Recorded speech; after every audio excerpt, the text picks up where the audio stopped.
Bonjour tout le monde, dans cette vidéo nous allons voir les cas de panne d'un déclenchement intempestif d'un interrupteur différentiel, ainsi de vous apporter quelques solutions.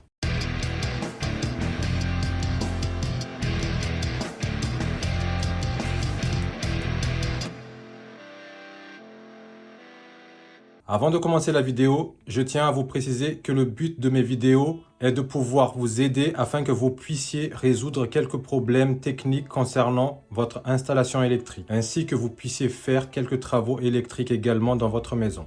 Si la vidéo que je vous propose, vous les trouvez pertinentes, n'hésitez pas à les partager sur les réseaux sociaux ainsi que sur les forums afin que tout le monde puisse connaître la chaîne. Si vous êtes tombé sur cette chaîne, ce n'est pas un hasard. C'est que vous avez un problème en électricité ou peut-être vous voulez avoir quelques connaissances en électricité. Je vous souhaite donc le bienvenu, vous êtes au bon endroit. Comme ce que j'ai dit dans la précédente vidéo, faire une vidéo me prend beaucoup de temps. Plus vous êtes nombreux, plus je ferai beaucoup de vidéos adaptées à chaque situation. Seul, je n'y arriverai pas à faire connaître la chaîne. Je compte donc sur vous pour partager en maximum les vidéos. Parlez-en à votre famille, à vos amis et n'hésitez surtout pas à partager sur Facebook. Comme je l'ai précisé également dans la précédente vidéo sur les recherches de panne sur un disjoncteur différentiel, cette vidéo fait partie de plusieurs petits tutos sur les pannes du différentiel. Si vous ne trouvez pas votre cas dans la vidéo, je vous invite à patienter ou à regarder dans la playlist panne différentielle. Vous trouverez sûrement votre bonheur. Dans cette série de vidéos, je vais faire en sorte de vous exposer tous les cas de panne qui peuvent arriver sur un interrupteur différentiel. Si vous ne trouvez pas votre bonheur, n'hésitez pas à laisser un commentaire en dessous de la vidéo et expliquer le cas de votre panne. J'essaierai de vous aider en maximum, voire faire une vidéo pour résoudre votre panne. Je tiens à préciser que dans les tutos sur les pannes de différentiel, je risquerai de me répéter à certains moments, ce qui est tout à fait normal car les recherches de panne électrique nécessitent quasiment les mêmes procédés et mêmes méthodes. Dans cette vidéo, comme je l'ai précisé précédemment, nous allons voir le cas de panne de déclenchement intempestif du différentiel. Il existe plusieurs raisons pourquoi un interrupteur différentiel se déclenche tout le temps. Mauvaise connexion par exemple, cas de pluie sur un circuit extérieur, infiltration d'eau, fil électrique en mauvais état, installation électrique qui ne respecte pas la norme. Je vous invite à voir norme différentielle si vous n'avez pas vu la vidéo. Micro-fuite à la terre, problème sur l'équipement en lui-même.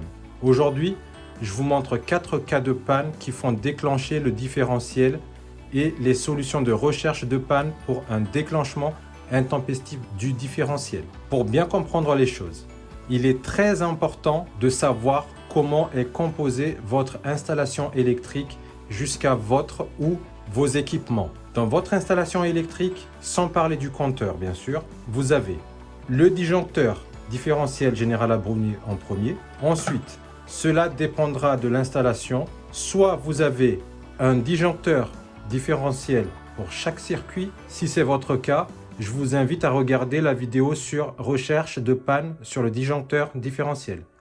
Mais la plupart du temps, vous avez un, voire deux interrupteurs différentiels. En troisième, vous avez un disjoncteur ou des disjoncteurs divisionnaires sous l'interrupteur différentiel. C'est-à-dire un disjoncteur ou des disjoncteurs divisionnaires sous un interrupteur différentiel.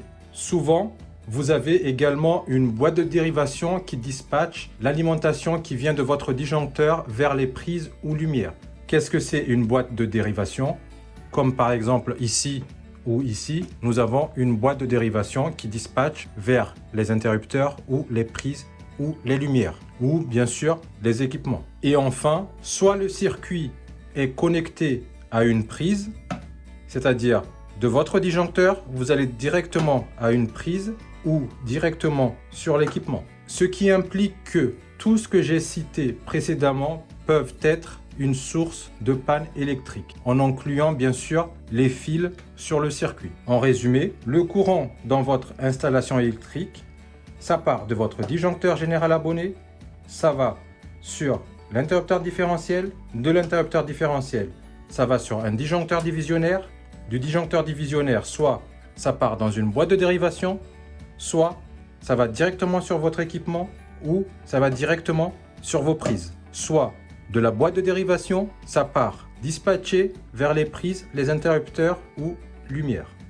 Maintenant que nous avons vu les étapes, comment circule le courant dans votre installation électrique, nous allons voir comment on peut procéder afin de trouver facilement et résoudre une panne sur un déclenchement intempestif du différentiel.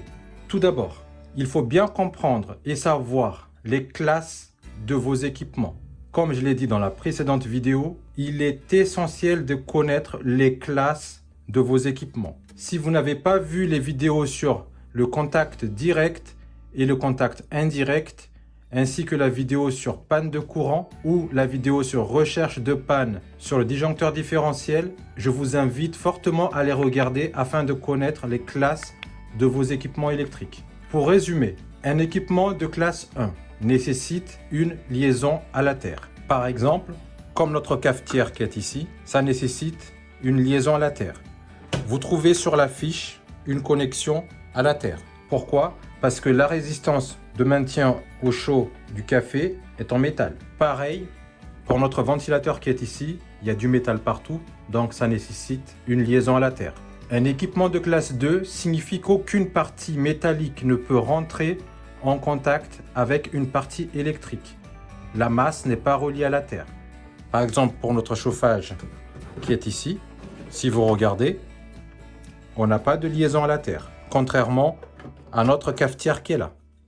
TBTS ou classe 3, l'équipement est alimenté par un transfo. Par exemple, votre recharge téléphone. Il est très important de connaître ces classes afin de résoudre facilement une panne électrique, surtout dans notre cas qui est ici, le déclenchement intempestif du différentiel. Je précise bien que dans cette vidéo, on parle du déclenchement intempestif de l'interrupteur différentiel. Pour la prochaine vidéo, on parlera du déclenchement aléatoire du différentiel. Si vous n'êtes pas encore abonné, je vous invite à le faire et à activer la notification d'alerte pour être prévenu d'une nouvelle vidéo. Pour résoudre un problème sur le déclenchement intempestif de votre interrupteur différentiel, tout d'abord, il y a une manipulation très facile à faire. C'est d'identifier tous les équipements de classe 2 et de classe 3. Ces équipements ne font pas déclencher le différentiel. Pourquoi? Car ils ne sont pas reliés à la terre.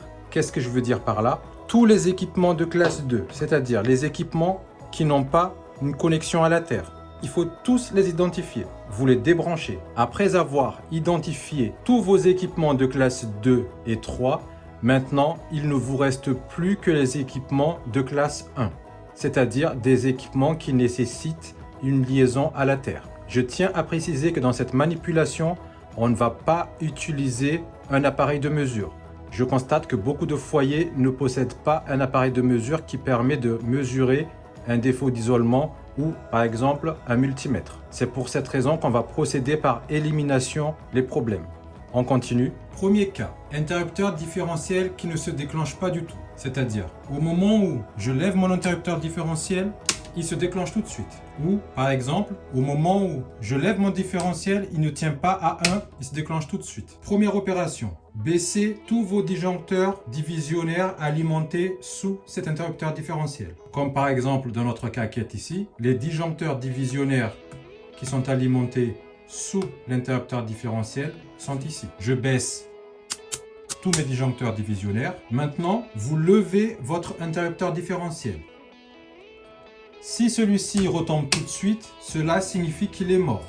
Pour de la rénovation, si vous avez opté pour un interrupteur différentiel à composer, c'est-à-dire comme ici par exemple, pour la première mise en service, si votre interrupteur retombe tout de suite, il se peut qu'il soit juste mal monté. Ce qu'il faut faire attention pour un montage d'un disjoncteur et du différentiel à composer comme ici, c'est qu'il faut que le disjoncteur soit à 0 et le différentiel soit à 0 également. Si votre différentiel est à 1 et que vous montez votre différentiel avec votre disjoncteur, cela ne fonctionnera pas. Il faut que les deux soient à 0. Deuxième cas, l'interrupteur différentiel en fonctionnement retombe tout de suite. C'est-à-dire, là, notre interrupteur différentiel est en fonctionnement, nos disjoncteurs divisionnaires sont levés. Et à un moment, votre interrupteur différentiel va retomber. Première chose que vous allez faire, c'est de mettre à on votre interrupteur différentiel. Attention, pour faire cette manipulation, bien dire aux enfants ou aux usagers dans la maison de ne pas s'approcher des équipements électriques et tout ce qui concerne les parties métalliques de l'installation, vu que pour l'instant, on ne sait pas quel genre de panne nous avons à faire. Si l'interrupteur différentiel tombe tout de suite, cela signifie que vous avez une fuite de courant franc qui va directement à la terre. Donc, je mets à on mon interrupteur différentiel. Et là, il va retomber encore. À présent, vous allez identifier tous les équipements qui ne fonctionnent plus dans votre maison. Comme nous l'avons précisé précédemment, les équipements de classe 1 qui ne fonctionnent plus. Maintenant que vous avez identifié les équipements de classe 1 qui ne fonctionnent plus, comme par exemple ici, nous avons notre chauffage qui est ici, comme on a dit précédemment, c'est de classe 2. Lui, il ne m'intéresse pas. Je peux le débrancher. Ma cafetière qui est ici m'intéresse parce qu'elle est de classe 1. L'alimentation de mon ventilateur qui est ici, qui est là-bas, m'intéresse aussi parce que c'est de classe 1. Je vais les débrancher. Vous aussi, chez vous, vous débranchez tous les équipements de classe 1 qui ne fonctionnent pas. Maintenant, mettez votre interrupteur différentiel à on, c'est-à-dire l'interrupteur différentiel qui venait de se déclencher. Si votre interrupteur différentiel reste enclenché, cela signifie que c'est un des équipements que vous avez débranché qui présente un défaut d'isolement ou fuite à la terre. Pour bien cibler quel équipement fait défaut, branchez un par un les équipements en faisant bien attention de ne pas toucher la carcasse métallique. Il faut être prudent. Par exemple, comme ici, je viens de brancher l'alimentation de mon ventilateur. L'interrupteur différentiel reste enclenché. Par contre, quand je vais brancher un équipement qui fait défaut, par exemple ici, mon interrupteur différentiel se déclenche. Déjà, on a presque trouvé la source de panne. Maintenant, ce que vous allez faire, c'est de faire la même manipulation, mais en mettant le deuxième équipement branché en premier. C'est-à-dire, je débranche mon deuxième équipement, je vais débrancher mon ventilateur qui est mon premier équipement, je vais baisser tous mes disjoncteurs divisionnaires alimentés sous l'interrupteur différentiel, je vais mettre à 1 mon interrupteur différentiel.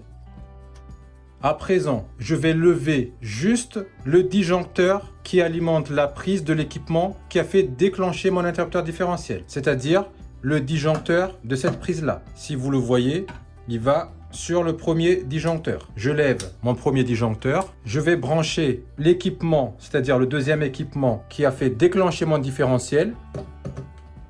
Si mon différentiel tombe tout de suite, cela signifie que c'est l'équipement en lui-même qui présente un défaut. Par contre, si mon différentiel ne tombe pas, ça signifie que la panne vient d'ailleurs. C'est-à-dire, soit c'est l'ensemble de courant de fuite de mon deuxième équipement, plus le courant de fuite de mon ventilateur qui a fait déclencher mon différentiel, soit c'est autre chose. Pour en être sûr, je vais brancher le premier équipement qui est mon ventilateur, qui n'a pas fait tomber mon différentiel précédemment. Je vais brancher mon ventilateur, tous les disjoncteurs divisionnaires baissés, sauf le disjoncteur qui protège ma prise, et je vais lever également le disjoncteur qui protège ma prise qui alimente mon ventilateur.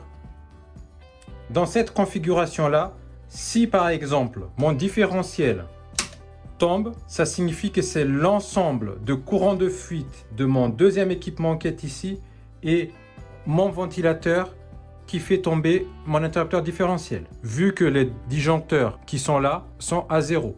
Ce qu'il faut faire attention, c'est qu'un disjoncteur peut protéger 5, 6, 7 prises. C'est pour cette raison qu'il est important de bien localiser quels sont les équipements de classe 1 dans votre installation. Les solutions que je peux vous apporter, essayez de voir sur les équipements si les connexions phase, terre, neutre sont bien serrées et qu'il n'y ait pas de brin de fil phase orphelin qui traîne sur le fil de terre et vice versa. Sinon, vous pouvez également mettre en dernier recours l'un des équipements sur un autre disjoncteur alimenté par un autre interrupteur différentiel. C'est-à-dire, comme ici par exemple, le circuit qui est ici, je l'amène sous un autre disjoncteur divisionnaire alimenté par un autre interrupteur différentiel qui est ici. Cette situation-là, c'est vraiment en dernier recours. Il est très important de trouver une panne électrique, surtout si c'est un défaut d'isolement. Troisième cas, si par exemple en branchant les deux équipements, le différentiel ne tombe pas. La recherche de panne devient plus compliquée. Pourquoi ? Car cela peut être l'ensemble des courants de fuite sur tous les disjoncteurs divisionnaires qui fait tomber le différentiel. Si vous n'avez pas vu la vidéo sur interrupteur différentiel norme, je vous conseille de la regarder pour comprendre les principes de fonctionnement d'un interrupteur différentiel ou d'un différentiel tout court. Et pourquoi on met 8 circuits max sous un interrupteur différentiel. Pour cette vidéo, je vais essayer de vous donner une solution avant de faire appel à un électricien qualifié. Je précise bien qualifié et faire un ou deux devis pour éviter de perdre de l'argent. Pourquoi j'insiste sur le mot qualifié? Pour une seule et simple raison. Beaucoup d'électriciens ne savent pas chercher une panne de défaut d'isolement ou fuite à la terre. C'est pour cette raison qu'il est important de chercher un électricien qualifié dans la recherche de panne de défaut d'isolement. La solution que je vous propose, dans notre configuration actuelle, nous avons notre interrupteur différentiel à on.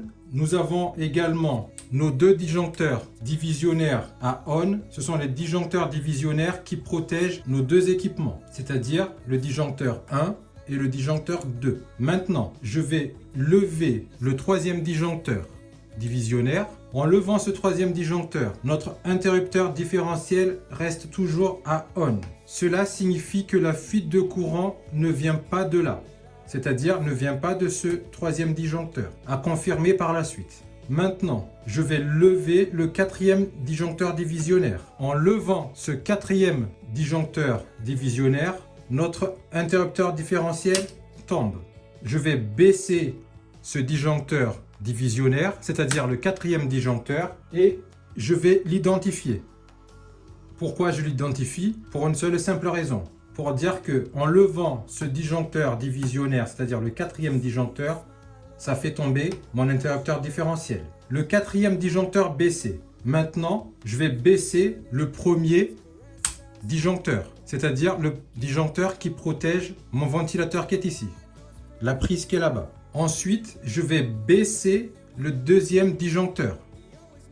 Le deuxième disjoncteur, lui, il protège mon deuxième équipement qui est ici. Pour confirmer que notre troisième disjoncteur ne présente pas de fuite ou défaut, nous allons faire cette manipulation.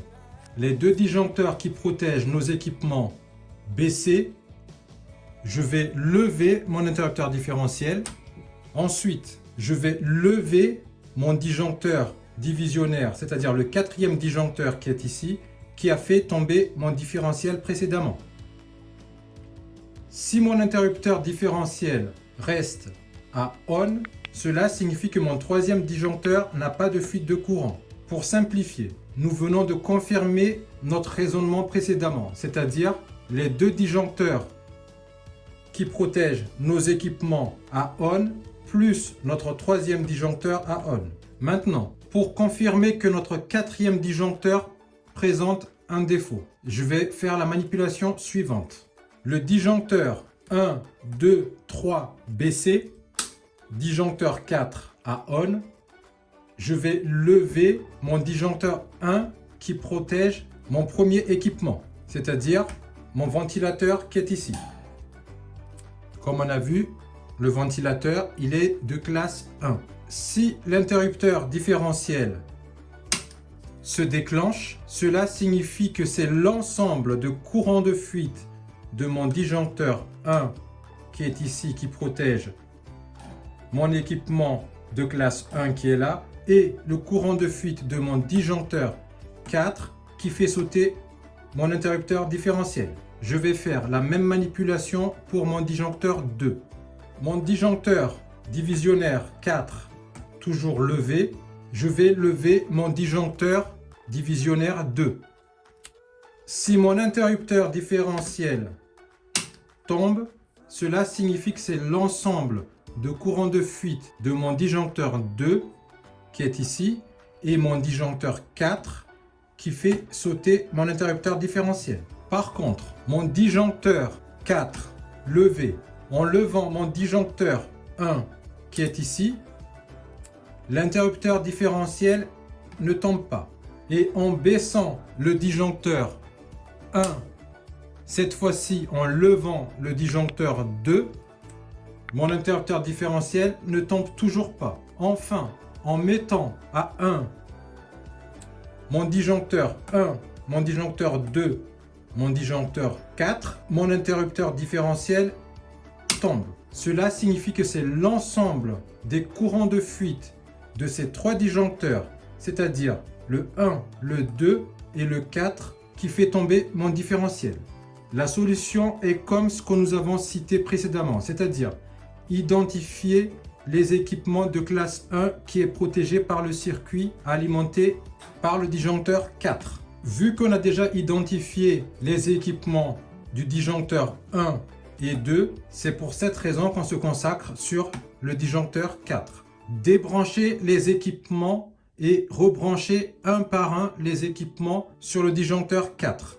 Bien entendu, les équipements de classe 1 et trouver l'équipement qui fait déclencher le différentiel. Bien sûr, sur le disjoncteur 4, vous pouvez vérifier les connexions des équipements de classe 1. Comme nous avons vu également précédemment, si cette panne est dans votre cas, vous pouvez aussi, en dernier recours, mettre le circuit qui est protégé par ce disjoncteur 4 sous un autre interrupteur différentiel et voir si ça fait toujours déclencher l'interrupteur différentiel. Par contre, il est très important de régler le plus rapidement possible un défaut d'isolement. Ce principe de recherche de panne que nous venons de faire est identique si vous avez 4, 5, 6 disjoncteurs divisionnaires. Il est important de chercher les pannes par élimination. Quatrième cas, tous les équipements débranchés, les disjoncteurs divisionnaires levés, le différentiel qui saute. Si vous êtes dans cette configuration, c'est que vous avez un problème sur le circuit d'un ou plusieurs disjoncteurs. Cela peut être un problème de connexion sur votre prise, terre qui touche la phase par exemple, ou la phase qui touche la carcasse métallique. Humidité, circuit extérieur qui a pris l'eau, par exemple une prise étanche qui n'est plus étanche. Les fils écrasés, dégradés ou rangés. Problème de connexion dans la boîte de dérivation. Les 90% du temps, la panne ne peut venir que de ça. C'est-à-dire, problème de connexion avec votre prise. La prise qui est mal branchée ou qui s'est déconnectée. Ou problème de connexion dans la boîte de dérivation. Il peut aussi y avoir une prise, comme ici, qui n'est plus étanche. La solution que je peux vous apporter, baisser tous les disjoncteurs divisionnaires alimentés sous l'interrupteur différentiel. Comme ici, levez votre interrupteur différentiel. Maintenant, vous allez lever un par un les disjoncteurs divisionnaires jusqu'à identifier quel circuit fait tomber le différentiel. Je lève le premier disjoncteur, ça ne fait pas tomber le différentiel. Je lève le deuxième disjoncteur, ça ne fait pas tomber le différentiel. Au moment où je lève le troisième disjoncteur, mon différentiel tombe. Pour confirmer que c'est bien le troisième disjoncteur qui fait tomber mon différentiel, je vais faire une autre manipulation. Je baisse tous mes disjoncteurs, je lève mon interrupteur différentiel et je vais lever que le disjoncteur qui a fait tomber mon interrupteur différentiel. Si mon interrupteur différentiel se déclenche, cela signifie que c'est ce circuit qui est protégé par ce disjoncteur qui présente un défaut. Maintenant, je vais identifier quelle prise ou quel éclairage est protégé par ce disjoncteur. Pour cela, il est très important, soit vous suivez les fils, ce qui est très compliqué. Si vous avez une boîte de dérivation, soit vous essayez de trouver quelles sont les prises ou quelles sont les lumières alimentées par ce disjoncteur. Comme ici par exemple, c'est ma prise qui est ici. Comme je l'ai dit précédemment, on a débranché nos équipements, le disjoncteur fait tomber le différentiel. Donc le problème est entre mon disjoncteur et ma prise. Qu'est-ce qu'il y a entre mon disjoncteur et ma prise? J'ai mes fils qui sont là, c'est-à-dire le fil phase, le fil neutre et le fil de terre. J'ai également la connexion sur ma prise qui est ici, qui peut avoir un souci. Le problème ne peut venir que de là. Soit mes fils, c'est-à-dire le fil phase est blessé et le fil terre est blessé, ce qui fait que mon fil phase et mon fil de terre se touchent. Soit j'ai un problème de connexion dans ma prise, le fil phase touche mon fil de terre. Maintenant, on va prendre un cas où il y a un problème sur un disjoncteur qui passe par une boîte de dérivation. Dans notre cas qui est ici, par exemple, mon disjoncteur divisionnaire 1, il passe dans une boîte de dérivation qui alimente ma prise 1 qui est ici. Donc, au moment où je lève mon disjoncteur 1, mon différentiel tombe. Comment je peux isoler la panne? C'est simple. Pour isoler la panne, dans cette configuration-là, je vais ouvrir ma boîte de dérivation. Je vais isoler les fils qui viennent de mon disjoncteur qui sont à l'intérieur de ma boîte de dérivation. C'est-à-dire, je vais identifier l'alimentation qui vient de mon disjoncteur dans ma boîte de dérivation. Je vais baisser mon disjoncteur. Je vais mettre des wagos, c'est-à-dire séparer mes alimentations qui viennent de mon disjoncteur et les fils qui vont sur mes prises. Maintenant que j'ai séparé mes fils qui sont ici, qui viennent de mon disjoncteur 1 qui est ici, et les fils qui partent sur mes prises, je vais lever mon interrupteur différentiel. Si mon interrupteur différentiel reste à on, cela signifie que le problème vient de mes fils qui sont là, qui partent sur mes prises. Par contre, si mon interrupteur différentiel s'est déclenché, cela signifie que les fils qui viennent de mon disjoncteur divisionnaire 1 qui est ici jusqu'à ma boîte de dérivation présentent un problème. C'est-à-dire le fil phase et le fil terre se touchent quelque part. Si le problème, comme on a vu précédemment, vient des fils qui vont sur nos prises, il faut vérifier les connexions des prises ou lumière, si c'est de la lumière, et ensuite vous vérifiez l'état de vos fils.